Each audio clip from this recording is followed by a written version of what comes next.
Okay, so what do you remember about that day? Well, I remember I was sleeping.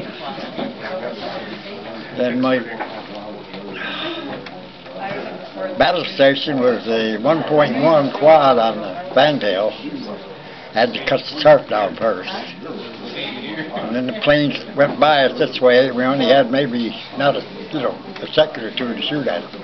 No kidding. Because I was at burst 16 where the big crane's at, and the subbase was on the other side. Now, how soon did you recognize there were enemy planes?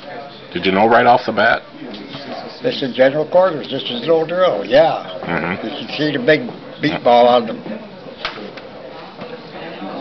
That was an abrupt way to wake up in the morning. Yeah, because they had breakfast always run a little later on Sunday morning, longer.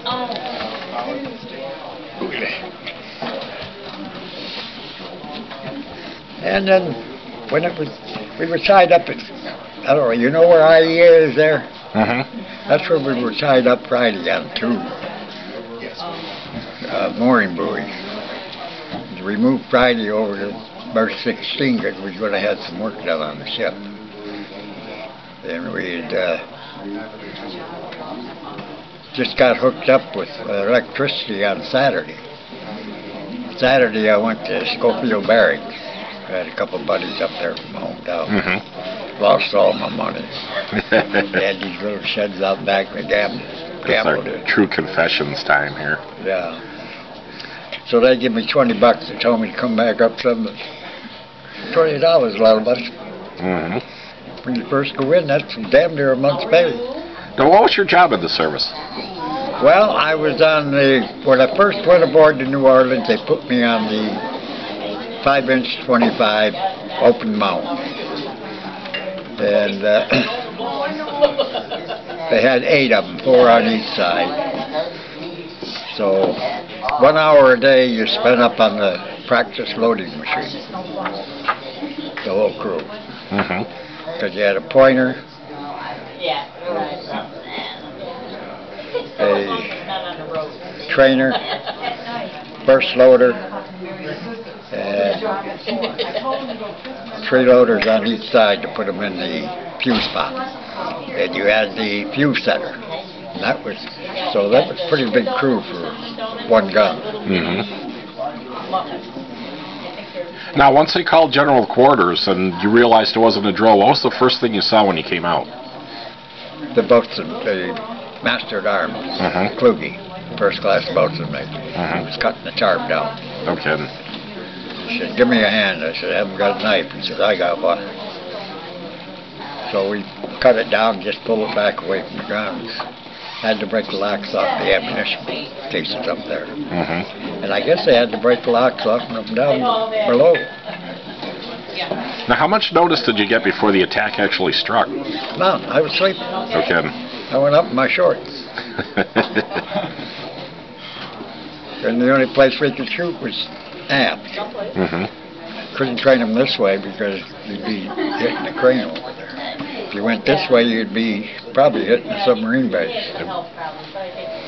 And how long did the attack last? I don't know, about an hour or so.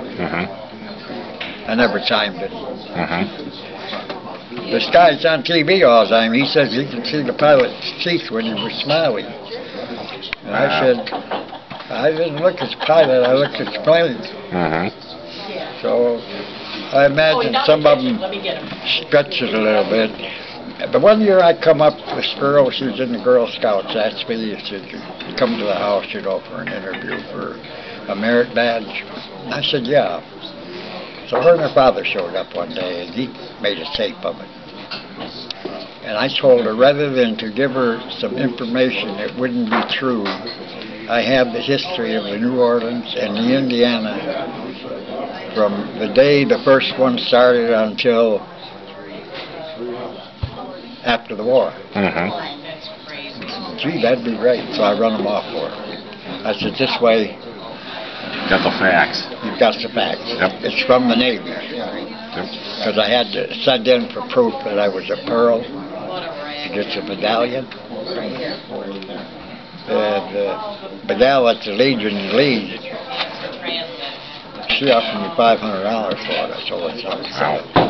She's a collector. I said, I'm not for sale. Can't you get another one? I said, no. That's one of a kind. So I said, if you notice the big one that was there, they got them. You know, the workers. And one guy said, well, I didn't get one. I said, well, then you didn't get proof. It's just like a lot of things. They got lost during the war. And what happened after the first attack? After that first hour-long attack? Did you have a little lull and then the second one came through? Yeah, and then at night, our own planes come in, and we shot some of them down because they didn't give the right recognition signal. There was a guy on TV who was a survivor from that bunch.